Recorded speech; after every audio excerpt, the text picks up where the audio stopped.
Kwento nga ng ilan sa ating mga nakapanayan ay dati ay hindi naman sila inaabot nga ng 20 minutes na paghihintay bago na makasakay ng jeep. At yan muna ang ating update mula rito sa Quezon City. Balik sa Indian Journal. Benedict, kanina na-browse to sa social media. May mga post itong manibela na di umano ay mga apektadong pasahero ng kanilang tigil pasada. Ito ba ay nakarating na sa LTFRB at nakumpirma nila kung totoo yun? Kung totoo man, meron ba silang ginawang aksyon?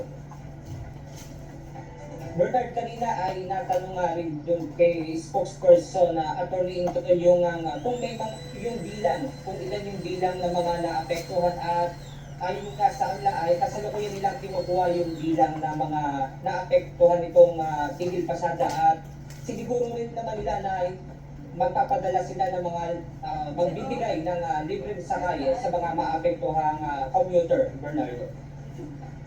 So identify naman nila ng LTFRB kung meron na ng mga affected passengers at ito'y napapadala naman agad, Benedict, nung sinasabing naka-standby na libreng sakay. Oh yes, Bernard, tama ka dyan. Bukod nga sa mga iba't ibang ahensya ng pamahalaan ay inatasan na nga rin nila yung mga lokal na pamahalaan na sagawa nga rin ng libreng sakay para nga dito sa maapektuhan ng tigil pasada, Bernardo. Huli na lang, Benedict, naitanong mo ba sa manibela kung nagkaroon na sila ng pagpipag-usap o attempt na makipag-usap sa baong DOTR Secretary para sa kanilang mga hinaing? Bernard, parehong panig no? Mula sa Manibela hanggang dito nga kay Secretary Tison ay open nga sila sa dahil yung araw o yung ang salina kailan intay, yan after ay sa salina tabayan na intay, natin. sunod na lang yung 14 na ugatong Maraming salamat, Benedict Samson, live mula sa Quezon City. Nagpakalat ng 8,000 pulis ang National Capital Region Police Office o NCRPO sa iba't ibang lugar sa Metro Manila. Ito ay para sa sinulat ng transport strike ng Grupong Manibela. Para sa detalye, may report si Lea Ilangan live. Lea, kumusta so far itong ginagawang transport strike base sa monitoring ng NCRPO? Tapos anak ko yabo. after sa kuan, habol ako sa National Police General Minister naman itong unang araw at tatlong araw na hindi pasada na inilunsad ng Grupong Manibela. Ang National Police naman ay nagpakalat ng 8,000 pulis. Ito yung upang masiguro na magigligtas yung mga dadalo sa tigil pasada. Ayon kay NCRPO Director, Police Brigadier General Anthony Abilin, kabilang sa mga idinikoy ay Civil Disturbance Management Contingent na magpapatay sa mga matataong lugar, transport terminals at commercial zones. Ipinakalat din ng NCRPO sa mga pangunahing kalsada upang mapanatili ang kaayusan sa gitna ng transport strike. Inactivate na rin ng NCRPO ang reactionary standby support force para magbigay ng dagdag na pwersa kung kinakailangan. Bukod ng ESA, may mga nagpapatuloy ang pulis gamit ang mobile patrols, foot patrols at motorsiklo para sumabili sa pagtugo naman sa anumang insidente. Dahil pag-ugnayan na rin ng NCRPO sa mga LGU at iba pang ahensya upang magbigay ng transport assistance katulad ng libreng sakay sa mga maapektuhan ng strike. Tiniyak Abilin na paiirali ng NCRPO ang maximum tolerance sa pagharap sa mga protesters, ngunit nagpaalala ito sa mga lalahok na igalang din ang batas at karapatan ng bawat mamamayan. Ella? Maraming salamat, Lea Ilangan. Tuloy-tuloy na ang pagbaba ng kaso ng African Swine Fever o ASF sa bansa. Ayon sa Department of Agriculture, nakikita ang malaking dahilan nito ang aktibong pakikipagkaisa ng mga stakeholder sa pagkontrol ng sakit sa mga baboy. Ang detalye sa report ni Mia Alonso. Bumaba na ang bilang ng kaso ng African Swine Fever sa bansa. Base sa huling datos ng Department of Agriculture, mula sa 66 na barangay noong Pebrero, nasa 39 na lang ito noong March 14. Ayon kay Agriculture Assistant Secretary Arnel de Mesa, wala na ring active cases ngayon sa Region 4A, liban na lang sa isang naiulat mula sa Santa Maria, Laguna na agad naman aniyang naaksyonan ng ahensya at kontrolado na. Sa ngayon, nakatutok ang kagawaran sa natitirang kaso ng ASF sa Region 7, partikular sa Bohol. Of course, yung active participation natin, ng mga lahat ng stakeholders, pati yung improved biosecurity. And of course, yung pagkaroon na rin ng bakuna, though hindi pa ganun kadami. Pero nag-focus kasi din tayo sa mga areas na nagkaroon ng matinding kaso ng ASF. Ang nakikita ang pagbaba ng kaso ay patunay na epektibo ang mga ginagawang hakbang at ang bakuna base sa inisyal na report ng Bureau of Animal Industry. Sa kasalukuyan, 28,000 doses ng bakuna na ang na-administer mula sa 160,000 na doses. Very timing din na dapat yung bakuna magkaroon ng approval ngayong third or second quarter para pag dumating yung kinakatakutan nila palagi ng third quarter. So, marami na yung mababakuna o magiging available na yung bakuna para maiwasan na yung bigla ulit na pagsipa ng cases ng ASF which happen normally during third and fourth quarter. Ngayong Abril, target ng ahensya ang approval sa pag-commercialize ng bakuna kaya patuloy pa rin ang paghihintay sa magiging pagtugon ng Food and Drug Administration kung may sasakutuparan nito. Positibo rin ang hog raisers na makaka-recover ngayong taon ang industriya ng pagbababoy. Mia Alonso, U1 TV News and Rescue. Diyos ang aming sandigan, serbisyo publiko ang aming pinahahalagahan. Isang 30 anyos na Swiss national ang sinailalim sa medical evacuation ng Philippine Coast Guard nitong Sabado ng hapon sa Sablayan Occidental, Mindoro. Sa ulat ng PCG, bandang alas 5 ng hapon nang makatanggap sila ng isang tawag mula sa isang Nicole Obias na humihingi ng tulong upang ma-evacuate ang kanilang bisita sakay ng kanilang motorbangka. Agad nakipag-ugnayan ang Coast Guard Sablayan Station sa Municipal Disaster Risk Reduction Management Office at pinuntahan ang lokasyon.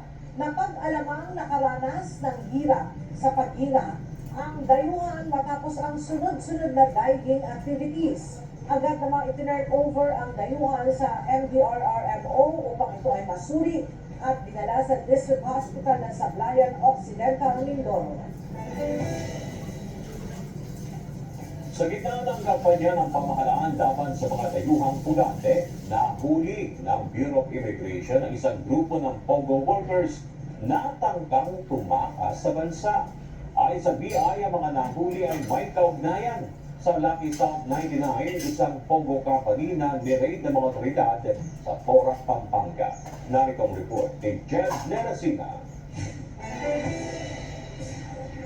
Naaresto ng Bureau of Immigration ang 5 blacklisted Chinese nationals sa Zamboanga International Airport noong Sabado, March 22 sa isang operasyong pinangunahan ng BI Intelligence Division at Fugitive Search Unit. Kinilala ang mga naaresto bilang sina Ying Guanzhen, Yang Jinlong, Liu Shen, Shen Kan at Lu Honglin. Ayon sa BI, 2 sa mga naaresto ay wanted sa China, habang lahat ay nauugnay sa Lucky South 99, isang POGO company sa Porac, Pampanga, na niraid noong isang taon dahil sa umano'y iligal na mga aktibidad. Lumabas sa investigasyon na tinangka ng grupo na tumakas sa bansa gamit ang backdoor sa Tawi-Tawi, papuntang Sabah, Malaysia sa tulong umano ng isang transporter upang makaiwas sa mga otoridad. Ngunit nahuli sila ng mga otoridad sa Bangsamoro Autonomous Region in Muslim Mindanao o BARM matapos magkaaberya ang kanilang bangka malapit sa Languyan Island, Tawi-Tawi. Sa kasalukuyan, hawak na ng Philippine National Police o PNP ang 5 na aresto habang inaayos ang kanilang deportation proceedings. Nagpasalamat si BI Commissioner Joel Ana Liviado sa Government Intelligence Agencies dahil sa kanilang mahigpit na koordinasyon na nagresulta sa matagumpay na operasyon. Jed Neresina, UNTV News and Rescue. Diyos ang aming sandigan, serbisyo publiko ang aming pinahahalagahan.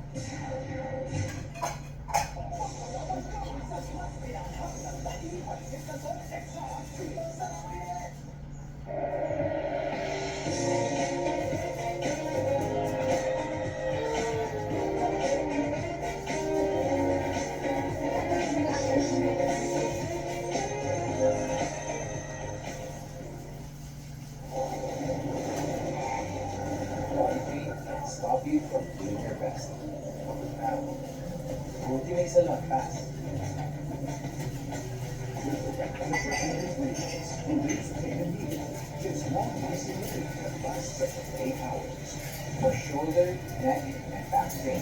Ganda pa rin ang pakiramdam mo. For pain that massage alone can't relieve, use Salon Fast. Relief that sticks for 8 hours. Muscle pain, fatigue, and inflammation. Use Salon Fast Jet Spray. After 4, muscle pain for shoulder and neck pain, or back pain and bruises. Use Salon Fast Jet Spray. After 4, muscle pain for arthritis, joint pain, and sprains. Use Salon Fast Jet Spray. After 4, muscle pain. Ready now for all your body. Use Salon Fast Jet Spray. No pain, no gain. Healing convenience and cooling effect improves muscle pain and fatigue. Jet Spray from Salon Fast. Available.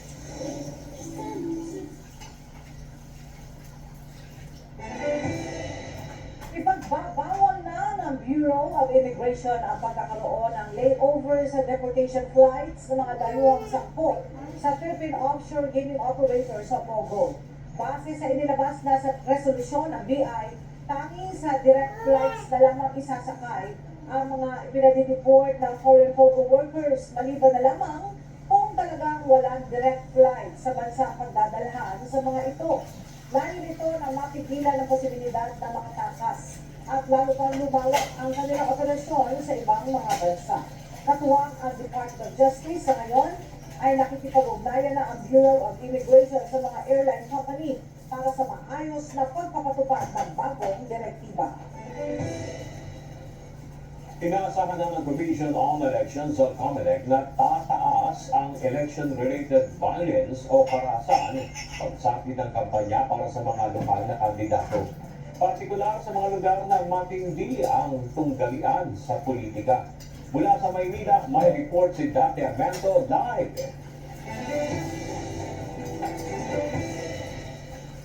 Dante, kailan ang simula ng local campaign period at bakit inaasahan ng COMELEC na madaragdagan ang mga insidente ng karahasan dahil dyan?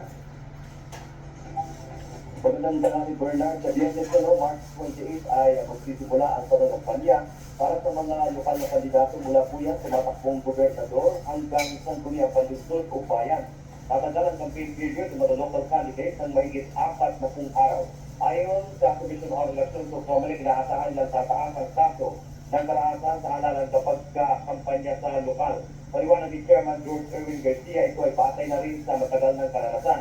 May mga lugar na talagang matindi ang tunggalian sa politika at mayroon namang habang nangangampanya ay nanggugulo. Kabilang sa binabantayan ngayon ng mga otoridad ang ilang lugar sa Pangsamoro. Sa nakaraang forum ng mga lokal na parlan sa park, nanawagan ng COMELEC sa mga partido politikal o kumakandidato at bantayan ang kanilang mga tauhan o taga-suporta na iwasan gumawa ng hindi kanais-nais. Samantalang Bernard, mamaya i-deposito na ng COMELEC ang source code ng 2025 elections sa Bangko Sentral ng Pilipinas o BSP. Alinsunod po yan sa hinihingi ng pata. Ang source code ay magagamit kapag may election process na hinaharap para maaring maikumpara kung yung nasa Bangko Sentral at yung ginagamit sa actual na eleksyon ay pareho. Yan ang ating update mula dito sa Maynila. Balik sa'yo, Bernard. Maraming salamat, Dante Amento live mula sa Maynila.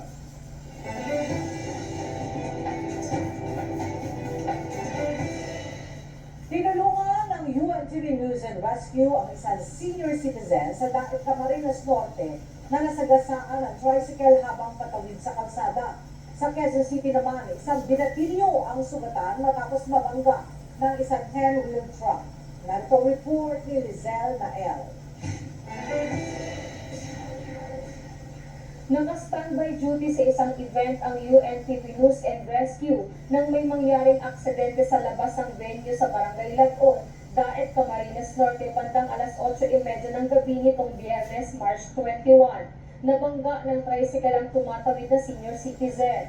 Nadatna ng rescue team na nakahiga na sa gitna ng kalsada ang 70 anyos sa biktima, kaya kaagad nagsagawa ng assessment. May malay ang biktima at nakakausap, subalit hindi niya alam kung ano ang nangyari sa kanya.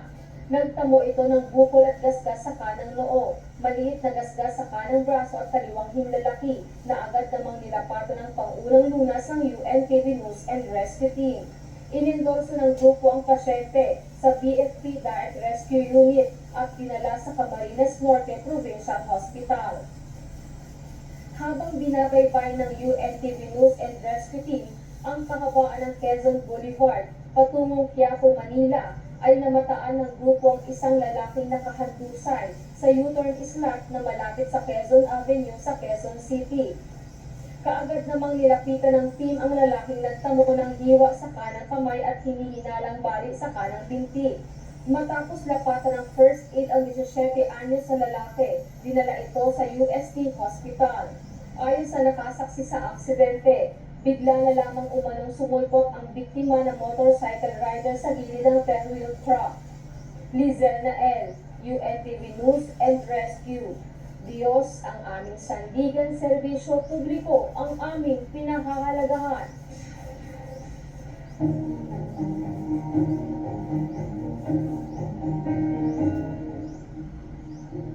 Natagpuan na ang apat sa anim na foreign nationals na nakaulat na nawawala noong nakaraang linggo habang nagtetrekking sa kabundukan ng Valencia, Negros Oriental.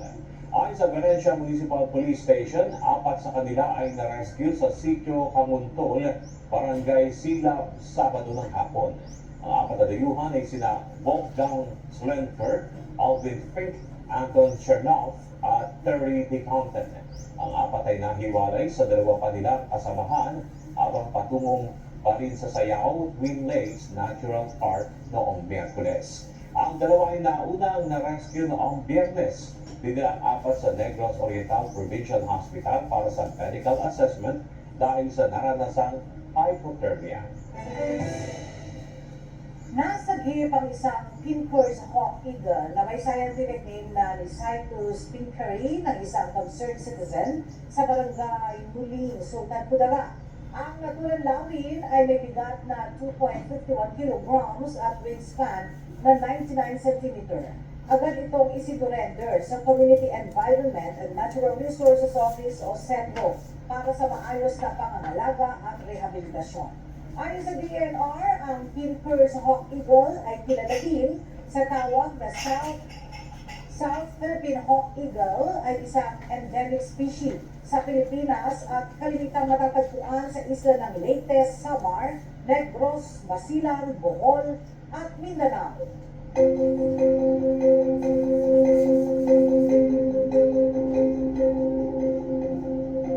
Pinawalang bisa ng South Korea Constitutional Court ang reklamong impeachment laban kay Prime Minister Han Duck-soo.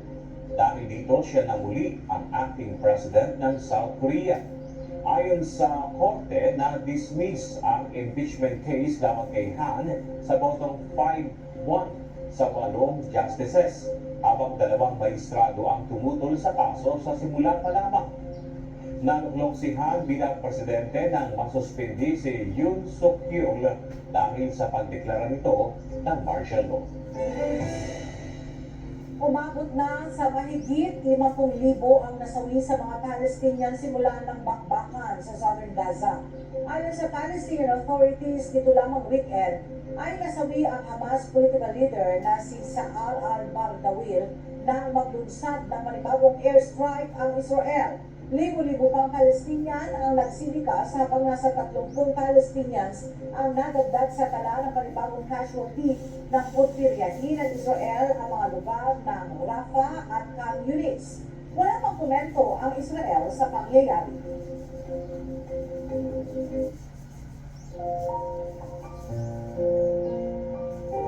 At sa ating iiwang mga salita ng Diyos na ating sandigan, mula sa aklat ng Job, Kapitulo 28, versikulo 28, na nagsasabi, at sa tao ay sinabi niya, narito, ang pagkatakot sa Diyos ay siyang karunungan, at ang paghiwalay sa kasapaan ay pagkaunawa.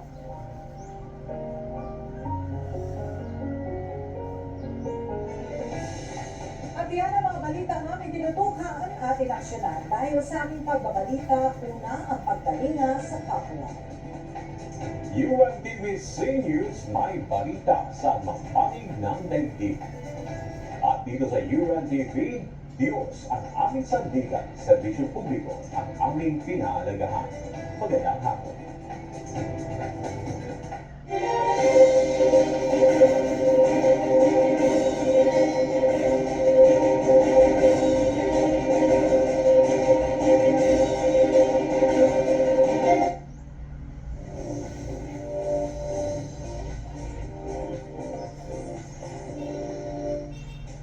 Why change things up? Damages right here. Because I can. With Princess Best Ever Damage Repair. Made with keratin and collagen to deeply repair and renew each trim. So whatever the hairstyle, you have power and you can. With Cream Soap Salon Expert Daily Treatment. Bilis sa Trimax ako mo at dinadalaman ang sakit sa kalabaw mo.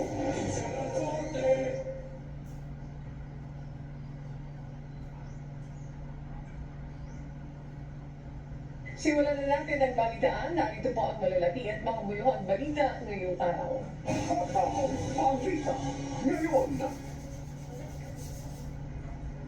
Hindi bisahing maigi na pamahalaan ang muling pagtaas sa itinataraw na taripa sa bigas. Ayon kay Palace Press Office, Claire Castro, pag-aaralan mabuti ang tariff adjustment sa ilalim ng Executive Order Number 62 kung saan ibinaba sa 15% ang taripa sa bigas mula sa 35%. Sa ngayon, wala pa impormasyon na ang Presidential Communications Office kung mayroon ng rekomendasyon para sa rice tariff adjustment. Tiniyak naman ng Malacanang ang patuloy sila naghahanap ng paraan upang matulungan ang mga pagsasaka. Natulong po tayo sa procuring the drugs po para po makatulong po ito sa mga farmers na wala pong kakayanan na magdala na kanilang palay diretso po sa NFA stores. At yun po ay sinasagawa na po natin para hindi na po sila mahirapan para magdala ng kanilang mga palay. Balita ngayon. Dapat ding imbestigahan ng National Bureau of Investigation o NBI hindi lang ang naninira sa pamahalaan, kundi maging sa panig ng mga kumakalaban sa administrasyon, partikular ang mga Duterte. Ayon kay Senate President Francis Escudero, may kapangyarihan ng NBI na magkusang mag-imbestiga at hindi lang aaksyon kung may mga reklamo na. Ngunit babala ni Escudero, huwag lamang hayaan ng tagapamuno ng NBI ang mga tauhan nito na manghadlang o mag-sensor sa isang mensahe, artikulo o anumang anyo ng pagpapahayag bago pa man ito magawa ng isang individual. Ano man ang ginagawa niya sa law enforcement side, should not and should never cross the line and constitute prior restraint. Kung saan, makangamba na mismo ang ordinaryong Pilipino na magsalita, magbigay ng opinion at hindi na lang magbibigay ng opinion dahil sa takot na dinudulot ng kanilang ginagawa. Buwang maniniwala ko naintindihan yan ng ating NBI Director bilang miyembro ng Philippine Bar at bilang dating West. Balita ngayon. Kinumpirma ni Senate President Francis T. Escudero na nakatanggap siya ng sulat mula kay Executive Secretary Lucas Bersamin bago isagawa ang pagdinig ng Senado kaugnay ng pag-aresto kay dating Pangulong Rodrigo Duterte. Sa sulat, ipinaalam ni E.S. Bersamin ang paggamit nila ng executive privilege laban sa paglalabas ng may impormasyon mula sa mga napag-usapan sa pagitan ng Pangulong Ferdinand Marcos Jr. at mga miyembro ng kanyang mga gabinete. Ngunit, pagdidiin ni Escudero, hindi ito pwedeng gamitin bilang isang blanket privilege. Hindi niya dapat gawing rason ang executive privilege para hindi dumalo o mag-attend sa pagdinig. Sumulat sa akin, sumulat din kay Chairperson ng Komite, Senator Amy Marcos, na gagamitin nila executive privilege kaugnay sa anumang pag-uusap na naganap sa pagitan ng Pangulo at ng kanyang mga gabinete. Pero ang posisyon ko ang ng executive privilege, hindi ito pwede gamitin bilang isang blanket privilege. Ito'y pwede i-invoke lamang kapag ang tanong will tend to involve or include executive privilege. Hindi yan rason para hindi dumalo o mag-attend ng pagdinig. Balita ngayon. Kinumpirma ni Vice President Sara Duterte na bibisitahin ang kanyang kapatid na si Kitty Duterte ang kanilang ama na si dating Pangulong Duterte na nakatitinig ngayon sa International Criminal Court. Ayon sa Vice Presidente, inaasahang darating si Kitty ng The Hague, Netherlands, bago pa ang kaarawan ng kanilang tatay sa March 28.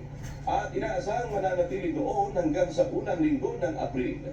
Samantala, muli namang nagpasalamat si Kitty Duterte sa lahat ng sumusuporta sa kanilang pamilya at iginit na tuloy ang laban at babawi sila sa eleksyon. Salamat sa inyong lahat. Buong pamilya ko nagpapasalamat sa inyo. Patuloy lang yung pagdasal natin. Tapos, alagaan natin yung mga sarili natin. Matulog tayo, kumain tayo. Walang iiyak. Walang tapang tayo. Kasi malayo pa to, hindi pa to tapos. Huwag na tayong magluho. Doon na lang sa eleksyon para mapayapa lahat. Balita ngayon. Walang natanggap ang China na aplikasyon para sa asylum ni dating Pangulong Rodrigo Duterte. Ayon kay Chinese Foreign Ministry spokesperson Guo Jiakun, pribado ang pakay ng former president sa Hong Kong kamakailan. Bago pa maaresto sa Pilipinas dahil sa kaso crimes against humanity sa International Criminal Court, nagtungo ng Hong Kong si Duterte para dumalo sa isang event para sa overseas Filipino workers. Balita ngayon. Muling umapela ang Malacanang sa mga taga-suporta ni dating Pangulong Rodrigo Duterte na manatiling kalmado. Ito'y sa gitna ng umano'y pag-iigpit sa seguridad ng Dutch authorities. Ito naman ang dahilan upang manawagan ng ilang Duterte supporter na dumalo sa rally sa The Netherlands na mag-resign na si Pangulong Ferdinand Marcos Jr. Una po, hindi lang po sa mga kababayan natin sa ibang bansa, kundi dito na rin po. Nananatili po tayo na kalmado. Kung meron man pong paghihigpit na nagaganap sa pagpapagalas, ay hindi na po ito natin sakot. Balita ngayon. Naniniwala ang Malacanang na si Vice President Sara Duterte ang makikinabang sa panawagang mag-resign sa pwesto si Pangulong Ferdinand Marcos Jr. Ito ay pinahayag ni Presidential Communications Office under Secretary Claire Castro sa press briefing kahapon kung saan ipinagtanggol niya ang Pangulo yaman sa mga taong kumukwestiyon sa kanyang liderato. Ayon kay Palace Press Officer under Secretary Claire Castro, mas mahihirapan ang bansa kung ang mamumuno ay isang tao na maraming sekreto, partikular na ang usapin sa pondo. Kung nag-resign po nila ang Pangulo, sino po ba ang makikinabang? Kahit sabihin po ni VP Sara o kaya nagsabi niya, siya pa rin po ang makikinabang. Hindi po mas kakayanan ng tao na mamulong, na maraming inililihim, maraming itinatago, at hindi nagpapakita ng anumang dokumento. Balita ngayon. Hinamon ng Malacanang si Vice President Sara Duterte na ipaliwanag ang mga kakaibang pangalan ng mga umano'y tumanggap ng confidential funds nito. Naniniwala ang Malacanang na kaduda-duda ang mga pangalan Amoy, Fernan Amoy at John De Asin na umano'y recipients ng confidential funds ng Office of the Vice President. We believe that VP Sara has the obligation to tell something about this, to tell something about these discoveries.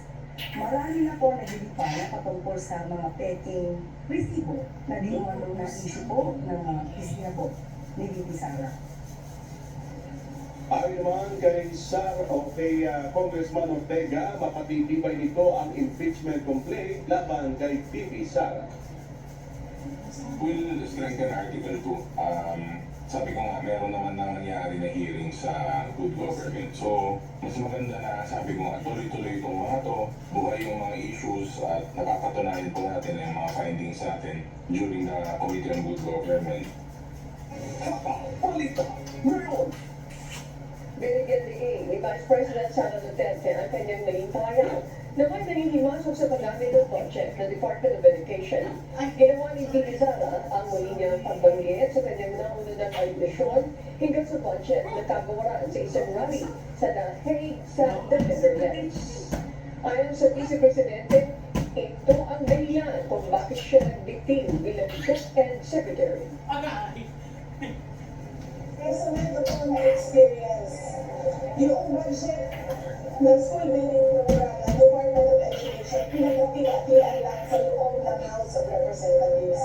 Wala namang totoong baikan kung saan pinag-uusapan ang paggamit ng pera. Ang desisyon lang naman doon ay sabi ko sa panahon ko, kay sabi ko, Ate Martin Romualdez. Balita ngayon. Nasa mahigit 20 vlogger ang iniimbestigahan ngayon ng National Bureau of Investigation o NBI dahil sa pagpapakalat umano ng maling informasyon o fake news. Ayon kay NBI Director Jaime Santiago, inaalam nila kung bakit patuloy na dumarami ang mga ito at bakit halos iisa lang ang kanilang tema.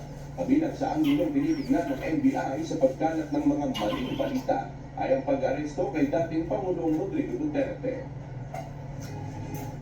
Lahat na, pati yung paninira nila sa mga government officials, yung mga kung ano-ano sinasabi nilang balita na hindi naman totoo, yun ay pinag-aaralan namin mabuti kung bakit ganun ang tema ng mga vloggers natin ngayon. Meron ba silang namumuno sa kanila? Tinitignan po namin yan lahat.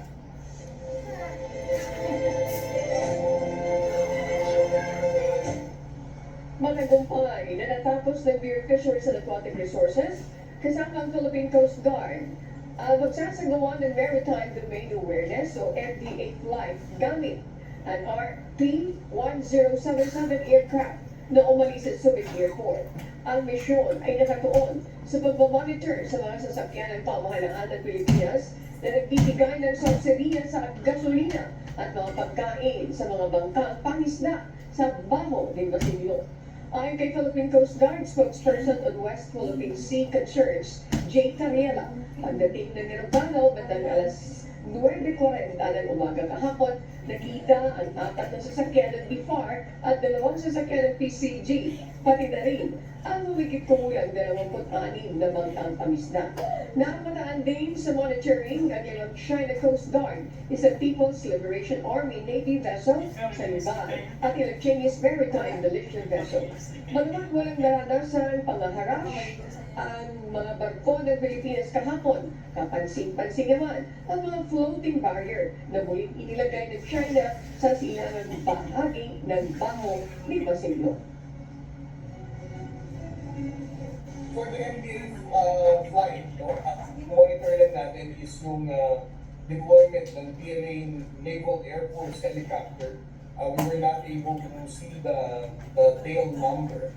But surprisingly, it didn't come close. It maintained a distance of 3 miles away from the position of the BIFAR aircraft. Balita ngayon. Nagpaalala ang Department of Education sa mga kandidato na hindi dapat gamitin ang graduation at moving up ceremonies para sa pangangampanya ngayong papalapit ang halalan sa 2025.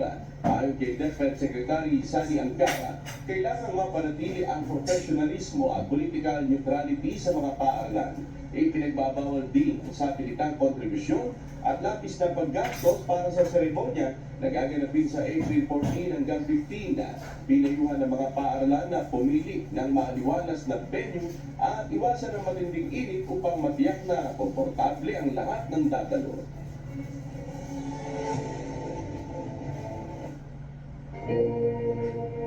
Kesa ibang tikman mo, fresh katulad na to. Thanks. Friday.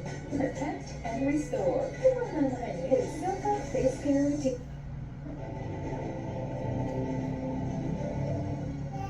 Nagpulong ang mga opisyal ng Estados Unidos at Russia sa Saudi Arabia habang nagpapatuloy ang giyera sa pagitan ng Moscow at Kiev. Ito ang humahataw na balita ni Klein Zinga. Balita ngayon. Sa gitna ng tumitinding labanan sa Ukraine, nagsagawa ng pag-uusap ang mga opisyal ng Estados Unidos at Russia sa Riyadh, Saudi Arabia para pag-usapan ang posibleng ceasefire sa Black Sea. Kasunod ito ng negosasyon sa pagitan ng US at Ukraine noong linggo. Itinuturing ang mga negosasyon sa Black Sea bilang unang hakbang patungo sa mas malawak na ceasefire agreement. Ayon sa Kremlin, nakasentro ang pag-uusap sa safety of navigation, dahil sa pagkabigo ng 2022 Black Sea Shipping Agreement na matugunan ang mga pangailangan ng Moscow. Sa kabilang dako, inilabas naman ng European leaders ang kanilang pagdududa kung talagang handang magbigay ng konsensiya si Putin. Samantala, naganap ang mga pag-uusap kasunod ng panibagong airstrikes ng Russia sa Kyiv. Sinabi ng Moscow na napabagsak nila ang 227 Ukrainian drones sa loob lamang ng 24 oras. Kalinsabay ng patuloy na sunog sa isang oil depot sa Krasnodar region na inaatasang bulso ng isang Ukrainian drone attack. Glenn Siga humahataw sa balita ngayon. Balita ngayon. Nagpatawag ng snap election si Canadian Prime Minister Mark Carney. Inibunsod ng banta ni US President Donald Trump sa soberanya ng Canada. Iyong humahataw na balita ni Jeffrey Reyes. Balita ngayon. Nagpatawag si Prime Minister Mark Carney ng snap elections sa Canada sa darating na April 28 dahil sa banta umanong dulot ni US President Donald Trump sa sovereignty ng Canada. Ipinaliwanag ni Carney na kinakaharap ng Canada ang pinakamalaking krisis dahil sa hindi makatwirang trade actions at pagbabanta ni Trump sa kanilang bansa, kaya kailangan niya ang malakas na mandato mula sa mga Canadians. Dagdag pa ni Carney, gusto umano ni Trump na sirain ang Canada para mapakinabangan ito ng Amerika. Sinabi rin ni Carney na ang pagbabawas sa buwis para sa mga mabababa ang kita ay para makuha ang suporta ng nakararami. Samantala, tutuls conservative leader Pierre Poilievre sa mga polisiya ni Carney. Ayon kay Poilievre, dapat unang isalang-alang ang kapakanan ng Canada. Inaasahan ang mahigpit na laban sa pagitan ng partido ni Carney at ni Poilievre. Jeffrey Reyes, humahataw sa balita ngayon. Balita ngayon. Nagbabala naman ang mga weather forecasters sa Australia na magkakaroon ng panibagong wave na record-breaking ng pag-ulan at pagsama ng panahon sa ilang bahagi ng inland Australia ngayong linggo. Maaaring ito magdulot ng malaking pinsala sa mga apektadong lugar. Ito ang mahataw na balita ni Early Briones. Balita ngayon. Inaasahang makararanas ang ilang bahagi ng interior Queensland sa Australia ng masamang panahon na dulot ng isang monzonal trough sa mga darating na araw. Noong nakaraang linggo lamang ay nakaranas ang ilang bahagi ng hilagang Australia at timog ng Northern Territory ng matinding pagbaha. Nakapagtala rin sa ilang lugar ng record-breaking na pag-ulan tulad ng bayan ng Birdsville at Urandangi sa Queensland at Coober-Pedy sa South Australia. Ang papasok na kondisyon sa bahaging inland Queensland ay maaaring magdala ng malakas na pag-ulan at magdulot ng flash flooding sa ilang mga lugar sa susunod na mga araw. Bunsod nito, naglabas ng isang malubhang pabala ang Bureau of Meteorology para sa mga lugar sa hilagang kanlurang bahagi ng estado, kabilang na ang Cromwell, Selwyn at McKinley. Binalaan din ng mga otoridad ang mga residente na mag-ingat lalo na sa mga isolated communities na maaaring maputol ang link ng transportasyon. Maaari namang maramdaman sa Channel County ang pangmatagalang epekto ng pag-ulan. Samantala, mataas din ang tsansa na mapuno sa mga susunod na buwan ang Katitanda, Lake Eyre bunsod ng malalakas na pag-ulan. Pinapayuhan rin ang mga motorista na mag-ingat sa pagbaybay sa nasabing lugar dahil maaaring manatili sa mga naturang lake ang mga imos at kangaroo. Early Briones, humahataw sa balita ngayon.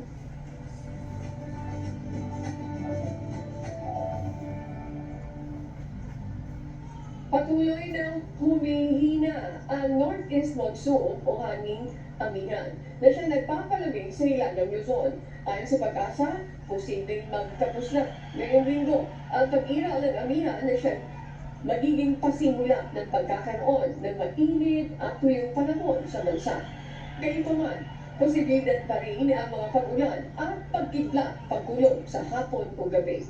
Samantala, ang ibang bahagi ng bansa ay maapektuhan ng easterlies at intertropical convergence zone na magdadala ng kalat-kalat na pagulan sa ilang rehiyon. Balita ngayon.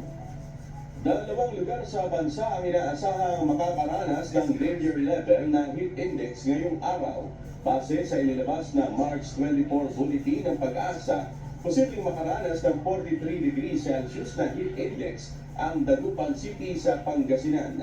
Maaari namang umabot sa 42 degrees Celsius ang heat index sa CBSUA Pili, Camarines Norte.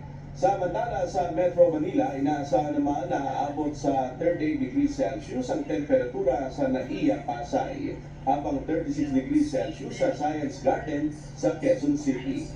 Nang sinabi ng Pag-asa na maaaring hindi kasing init ng 2024 ang tag-init sa 2025, ngunit pinapayuhan pa rin ang publiko na mag-ingat dahil sa mataas na heat index.